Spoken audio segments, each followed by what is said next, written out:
Les amis, merci d'avoir cliqué pour ce nouvel épisode de la liste. Cette semaine, j'ai décidé de faire un sujet un peu plus chill que les précédents, celui des 6 footballeurs devenus archi musclés après leur carrière.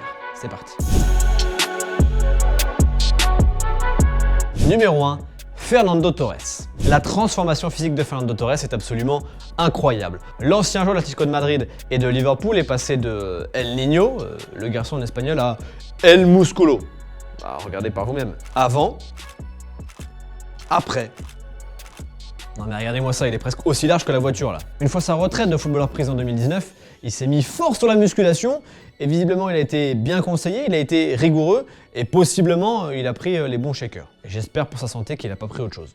En tout cas, sa transformation physique ne sort pas de nulle part puisque depuis 2014, Torres a investi dans la création d'une chaîne de salles de sport. D'ailleurs, il donne de sa personne dans les pubs. Chaîne qu'il a appelée Nine Fitness, en référence à son numéro de maillot, le 9, qu'il a porté pendant 21 saisons sur 24. Tu peux pas ouvrir des salles de muscu et pas être musclé. Enfin bon, sur le papier, c'est... Hein. Je suis sûr que ce Torres-là, il est meilleur au foot que le Torres de Chelsea. J'ai le droit de tailler parce que j'étais fan de Torres à Liverpool. Donc j'ai le droit. Tout le monde s'en branle, moi le premier. Numéro 2, Rio Ferdinand. À l'approche de sa fin de carrière, Rio Ferdinand a eu le malheur d'apprendre que sa femme était atteinte d'un cancer du sein. Une maladie qu'il a emportée en quelques mois seulement. Rio Ferdinand devient veuf le 2 mai 2015. Le 30 mai, il met un terme à sa carrière. Imaginez un peu, perdre votre femme et voir votre quotidien de footballeur s'arrêter du jour au lendemain. Les deux choses en même temps. Difficile. Heureusement, Ferdinand est tombé, entre guillemets, dans le fitness à ce moment-là. Dans le magazine Men's Health, il a confié que sans ça, il aurait eu du mal à s'en sortir psychologiquement. Cela m'a permis de libérer mon esprit. Il faut se rappeler que quand je jouais au football, quand j'entrais sur le terrain, je ne pensais à rien d'autre qu'au football. Sans la salle, je ne sais pas où j'aurais eu ce temps de décompression, ce temps pour ne penser à rien. Pour penser à autre chose que ce qui se passait dans ma vie. 2 ans après sa retraite, celui qui était plutôt grand, fit et longiligne, fait 10 kilos de plus que sa version footballeur. Et c'est pas du gras. En 2018, il tente même de devenir boxeur professionnel. Ferdinand était entraîné par l'ancien champion WBC des super moyens, Richie Woodhall, dans le cadre d'un défi parrainé par l'opérateur de Paris, Betfair. Sauf que la fédération anglaise de boxe lui a dit « ta licence frérot, c'est non ». M'étant entraîné 4 à 5 fois par semaine depuis que j'ai annoncé ma volonté d'obtenir une licence de boxe professionnelle et de monter sur le ring, c'est le cœur lourd que je raccroche les gants. Dire que je suis déçu par cette décision est un euphémisme. Pendant le confinement, il a même lancé une chaîne YouTube de coaching sportif. Tout ça bien évidemment en parallèle de sa carrière de consultant foot à la télé. Retraite chargée donc. Numéro 3, Zé Roberto. Alors là, on est sur un monstre absolu du sport. Après très exactement 973 matchs en pro, 4 titres de champion avec le Bayern Munich, une Ligue des Champions avec le Real Madrid et 2 Copa América avec le Brésil, Zé Roberto a décidé de mettre un terme à sa carrière, de prendre sa retraite de footballeur en 2017. Pour autant, l'ex-milieu de terrain n'a pas arrêté le sport. J'ai presque envie de dire qu'il l'a démarré, car il est devenu encore plus musclé, encore plus accro au sport que quand il était joueur. Il s'entraîne très dur, il mange bien, il boit pas, il fume pas, il fait très attention. Joueur, je faisais attention à ne pas prendre trop de poids et de muscles. J'avais peur de perdre mon agilité. Si j'en fais trop aujourd'hui, ma femme dit que je suis malade. Zé Roberto fait 20 heures de fitness/musculation et 4 heures de vélo par semaine.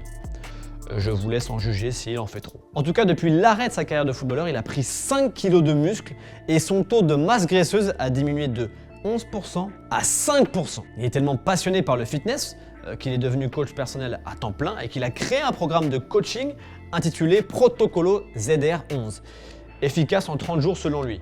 Si jamais ça vous intéresse, rendez-vous dans 30 jours dans les commentaires. Ah, et j'allais oublier, il est possible qu'il se mette au culturisme après ses 50 ans. Je me suis dit, après mes 50 ans, pourquoi pas le culturisme, devenir un peu... Bah, rendez-vous en 2024 du coup. Numéro 4, Tim Wiese. À l'été 2012, Tim Wiese décide de ne pas prolonger son contrat avec le Werder Brême et s'engage avec Hoffenheim. Mais la collaboration ne se passe pas très bien dans le sud de l'Allemagne. À tel point qu'en janvier 2014, le gardien international allemand aux 6 sélections est libéré de son contrat. 6 mois plus tard, en juin, Wiese refait surface et fait parler de lui pour ce selfie. Wiese ne voulait pas raccrocher les crampons après son départ d'Hoffenheim, il voulait s'offrir un nouveau défi, et pour ce faire, il s'est entretenu tout seul comme un grand, afin d'être prêt en cas de contrat. Le gardien a donc commencé à faire des joggings le matin et 2 heures de musculation l'après-midi. Et son programme était visiblement efficace. Très efficace. Le mec a pris 40 kilos. C'est bon ou pas? 40 kilos. Lors de la prise de masse, je mangeais 6 à 7 000 calories par jour, environ 1 kg de riz et 900 g de poulet. Et avec ça, des tas de boissons à base de glucides et des blancs d'œufs. Bon, certains diront qu'il n'y a pas que la nourriture qui était bonne, il y avait aussi la seringue.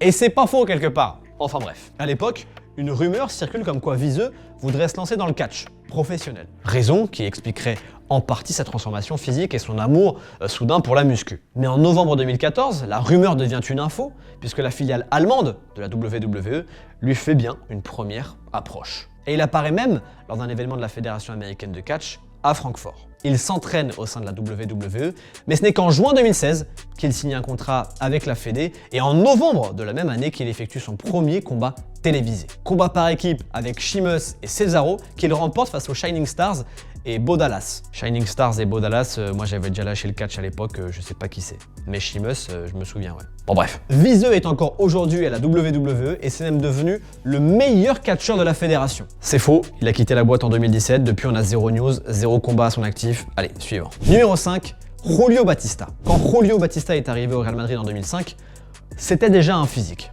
On l'appelait déjà la bête, hein. Donc, un surnom qui lui avait été trouvé par le président du CVFC des années 2000, José María del Nido. Mais fin 2015, le Brésilien est apparu avec un tout autre corps, un corps de dieu grec, le mien. Non, j'abuse. Batista a voulu ressembler à Batista, mais l'autre, et prendre en épaisseur. Et il s'en est donné les moyens.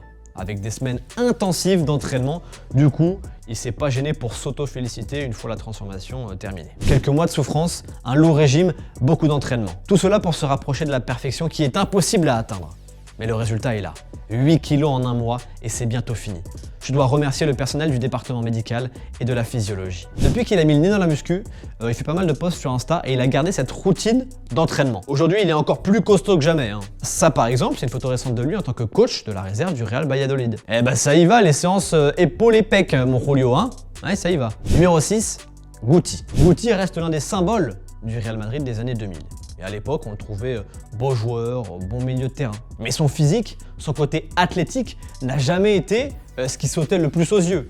Désormais à la retraite, ça saute, hein. Ça saute aux yeux. Puisque Guti, José María Gutiérrez Hernández, de son nom complet, s'est mis à la muscu lui aussi. Un moyen pour lui de sortir de son train-train de papy qu'il commençait à avoir avec sa retraite de footballeur. Vous savez ce qui se passe? À la fin, quand vous arrêtez de jouer au football, vous devenez un peu sédentaire, vous arrêtez de bouger, alors que vous étiez habitué à vous entraîner tous les jours. Et ça finit par vous manquer. Il s'est mis à la muscu, il kiffe la muscu, il s'est d'ailleurs fait aménager une salle de sport chez lui.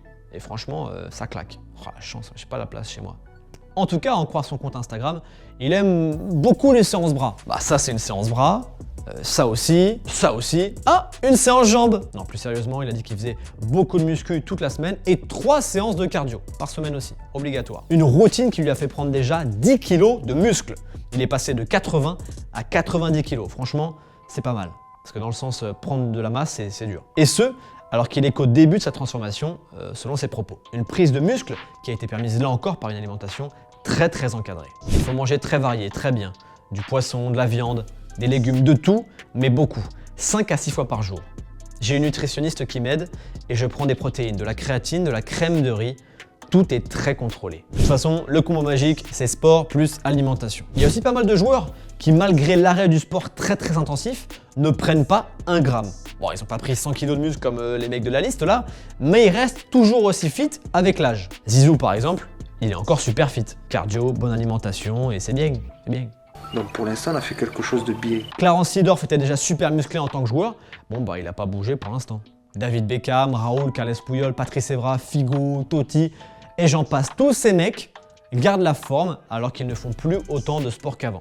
Et en vrai, c'est fort. On arrive à la fin de cette vidéo les amis, juste avant de se quitter, dites-moi en commentaire laquelle de ces transformations physiques vous a le plus surpris. Et n'oubliez pas de liker cette vidéo si elle vous a plu et de vous abonner si c'est pas déjà le cas. Je vous salue avec mon gimmick de fin, hein Davido, c'est ma phrase de fin, j'ai quand même le droit de la garder. J'ai le droit de la garder. Allez, à très vite pour une nouvelle vidéo et avec moi Davido, salut et vive le foot. Ciao.